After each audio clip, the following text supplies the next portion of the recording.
ಕಾಂಗ್ರೆಸ್ ಸರ್ಕಾರವು ಭ್ರಷ್ಟಾಚಾರದಲ್ಲಿ ತೊಡಗಿ ದೇಶದ ಅಭಿವೃದ್ಧಿಗೆ ಮಾರಕವಾಗಿತ್ತು ಎಂದು ಬಿಜೆಪಿ ರಾಷ್ಟ್ರೀಯ ಅಧ್ಯಕ್ಷ ಜೆಪಿ ನಡ್ಡಾ ತಿಳಿಸಿದ್ದಾರೆ. ಬೆಳಗಾವಿಯಲ್ಲಿಂದು ಆಯೋಜಿಸಲಾಗಿದ್ದ ಬಿಜೆಪಿ ಕಾರ್ಯಕರ್ತರ ಸಮಾವೇಶದಲ್ಲಿ ಅವರು, ಹಿಂದೆ ಆಡಳಿತ ನಡೆಸಿದ ಕಾಂಗ್ರೆಸ್ ಸರ್ಕಾರವು ವಂಶ ಪಾರಂಪರ್ಯ ರಾಜಕಾರಣಕ್ಕೆ ಆದ್ಯತೆ ನೀಡಿತ್ತು. ಹಲವು ಹಗರಣಗಳ ಮೂಲಕ ಭ್ರಷ್ಟಾಚಾರವನ್ನು ಎಸಗಿತ್ತು. ಇದರಿಂದ ದೇಶದ ಅಭಿವೃದ್ಧಿಗೆ ಹಿನ್ನಡೆಯಾಗಿತ್ತು. ಆದರೆ ಪ್ರಧಾನಿ ನರೇಂದ್ರ ಮೋದಿ ನೇತೃತ್ವದ ಸರ್ಕಾರವು ಕಳೆದ 10 ವರ್ಷಗಳಲ್ಲಿ ಸುಭದ್ರ ರಾಷ್ಟ್ರ ನಿರ್ಮಾಣದ ಸಂಕಲ್ಪವನ್ನು ಮಾಡಿದ್ದು, ಮುಂಬರುವ ದಿನಗಳಲ್ಲಿ ಭಾರತವು ಅಭಿವೃದ್ಧಿ ಹೊಂದಿದ ರಾಷ್ಟ್ರವಾಗಲಿದೆ ಎಂದು ತಿಳಿಸಿದರು. ಪಾಕಿಸ್ತಾನದ ಪರ ಇರುವವರನ್ನು ಭಾರತ ಮಾತೆ ಎಂದಿಗೂ ಕ್ಷಮಿಸುವುದಿಲ್ಲ. ಪಾಕಿಸ್ತಾನ ಜಿಂದಾಬಾದ್ ಘೋಷಣೆ ಕೂಗುವ ರಾಜ್ಯಸಭಾ ಸದಸ್ಯರಿರುವ ಕಾಂಗ್ರೆಸ್ ಪಕ್ಷದ ಸದಸ್ಯರನ್ನು ರಾಜ್ಯದ ಜನತೆ ಬೆಂಬಲಿಸುವುದಿಲ್ಲ. ರಾಜ್ಯದಲ್ಲಿ ಬಿಜೆಪಿ ಆಡಳಿತಾವಧಿಯಲ್ಲಿ ಶಾಂತಿ ನೆಲೆಸಿತ್ತು. ಆದರೆ ಈಗ ಎಲ್ಲೆಡೆ ಅಶಾಂತಿಯ ವಾತಾವರಣ ನಿರ್ಮಾಣವಾಗಿದೆ ಎಂದು ಆರೋಪಿಸಿದರು. ಮುಸ್ಲಿಂ ಸಮುದಾಯದ ಮಹಿಳೆಯರನ್ನು ಸಬಲೀಕರಣಗೊಳಿಸುವ ನಿಟ್ಟಿನಲ್ಲಿ ತ್ರಿವಳಿ ತಲಾಖ್ ನಿಷೇಧ ಸೇರಿದಂತೆ ಪ್ರಮುಖ ನಿರ್ಣಯಗಳನ್ನು ಪ್ರಧಾನಿ ನರೇಂದ್ರ ಮೋದಿ ನೇತೃತ್ವದ ಸರ್ಕಾರ ಜಾರಿಗೆ ತಂದಿದೆ. ಹಿಂದಿನ ಸರ್ಕಾರಗಳು ಕೇವಲ ಒಂದು ಸಮುದಾಯದ ತುಷ್ಟೀಕರಣ ನೀತಿಯನ್ನು ಅನುಸರಿಸುತ್ತಿದ್ದವು. ಆದರೆ ಬಿಜೆಪಿ ಆಡಳಿತದಲ್ಲಿ ಸರ್ವರಿಗೂ ಅವಕಾಶ ನೀಡಲಾಗಿದ್ದು, ದೇಶದ ಅಭಿವೃದ್ಧಿಗೆ ಒತ್ತು ನೀಡಲಾಗಿದೆ ಎಂದರು. ವಿಶ್ವದಲ್ಲಿಯೇ ಭಾರತೀಯ ಜನತಾ ಪಾರ್ಟಿ ಅತಿ ಬಲಿಷ್ಠ ಹಾಗೂ ದೊಡ್ಡ ಪಕ್ಷವಾಗಿ ಹೊರಹೊಮ್ಮಿದೆ. ಮುಂಬರುವ ಚುನಾವಣೆಯಲ್ಲಿ ಬಿಜೆಪಿಗೆ ಹೆಚ್ಚಿನ ಸ್ಥಾನ ಬರಬೇಕಾದರೆ ಕಾರ್ಯಕರ್ತರ ಶ್ರಮ ಅತ್ಯವಶ್ಯವಾಗಿದೆ. ಈ ನಿಟ್ಟಿನಲ್ಲಿ ತಾವೆಲ್ಲರೂ ಶ್ರಮಿಸಬೇಕು ಎಂದು ತಿಳಿಸಿದರು.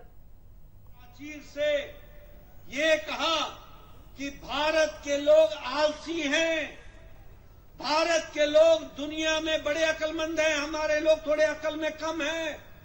यानी उन्होंने भारत के कॉन्फिडेंस को, भारत के जिसे हम कहते हैं कि ताकत को नजरअंदाज करने का काम किया. वहीं प्रधानमंत्री मोदी जी ने भारत के नौजवानों को, भारत के नागरिकों को लाभ प्राचीर से विकसित भारत का संकल्प के साथ अपने आप को जोड़ने का उत्साह भी दिया और उत्साह के साथ साथ उनमें यह कॉन्फिडेंस, उनमें यह साहस, उनमें ये आत्मविश्वास भरने का काम भी किया. ये भी हमको ध्यान में रखना चाहिए. ಬಿಜೆಪಿ ರಾಜ್ಯಾಧ್ಯಕ್ಷ ಬಿವೈ ವಿಜಯೇಂದ್ರ, ಬಿಜೆಪಿ ರಾಷ್ಟ್ರೀಯ ಅಧ್ಯಕ್ಷ ಜೆಪಿ ನಡ್ಡಾ ಅವರು ಚಿಕ್ಕೋಡಿ ಕ್ಷೇತ್ರದಿಂದ ಲೋಕಸಭಾ ಚುನಾವಣೆ ತಯಾರಿ ಆರಂಭಿಸಿದ್ದಾರೆ. 10 ವರ್ಷಗಳಲ್ಲಿ ಪ್ರಧಾನಿ ನರೇಂದ್ರ ಮೋದಿ ನೇತೃತ್ವದ ಸರ್ಕಾರ ಅಭಿವೃದ್ಧಿ ಕಾರ್ಯಕ್ರಮಗಳು ಮತ್ತು ಜನಪರ ಯೋಜನೆಗಳನ್ನು ನೀಡಿದೆ. ಕರ್ನಾಟಕ ರಾಜ್ಯಕ್ಕೆ ಕೇಂದ್ರ ಸರ್ಕಾರವು ಹಲವು ಯೋಜನೆಗಳಡಿ ಅಗತ್ಯ ಅನುದಾನ ನೀಡಿದೆ. ಆದರೆ ಕಳೆದ ಯುಪಿಎ ಅವಧಿಯಲ್ಲಿ ರಾಜ್ಯಕ್ಕೆ ದೊರೆತ ಅನುದಾನ ಕಡಿಮೆ ಇತ್ತು ಎಂದರು. ನಮಗೆ ಅನ್ಯಾಯ ಆಗಿದೆ ಅನ್ನೋ ರೀತಿಯಲ್ಲಿ ಬಿಂಬಿಸ್ತಕ್ಕಂಥ ಪ್ರಯತ್ನ ಮಾಡ್ತಾ ಇದ್ದಾರೆ. ಇಲ್ಲಿ ಕೂತಿರ್ತಕ್ಕಂಥ ಪ್ರತಿಯೊಬ್ಬ ಕಾರ್ಯಕರ್ತರು ಕೂಡ ಗೊತ್ತಿರಲಿ, ಹಿಂದೆ 2006ರಿಂದ 2014ರವರೆಗೆ ಕರ್ನಾಟಕ ರಾಜ್ಯಕ್ಕೆ ಅಂದಿನ ಕಾಂಗ್ರೆಸ್ ಸರ್ಕಾರ, ಯುಪಿಎ ಸರ್ಕಾರದ ಕೊಡುಗೆ ಏನಪ್ಪಾ ಅಂತ ಹೇಳಿದ್ರೆ 65,000 ಕೋಟಿ ರಾಜ್ಯಕ್ಕೆ ಕೊಟ್ಟಿರ್ತಕ್ಕಂಥದ್ದು ಅಷ್ಟೇ.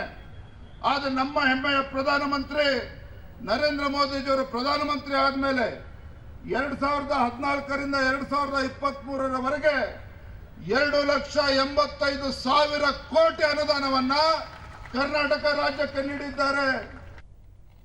ಈ ಸಂದರ್ಭದಲ್ಲಿ ಬಿಜೆಪಿ ಮುಖಂಡರುಗಳಾದ ಪ್ರಭಾಕರ್ ಕೋರೆ, ರಮೇಶ್ ಕತ್ತಿ, ಶಶಿಕಲಾ ಜೊಲ್ಲೆ ಸೇರಿದಂತೆ ಮತ್ತಿತರರು ಉಪಸ್ಥಿತರಿದ್ದರು.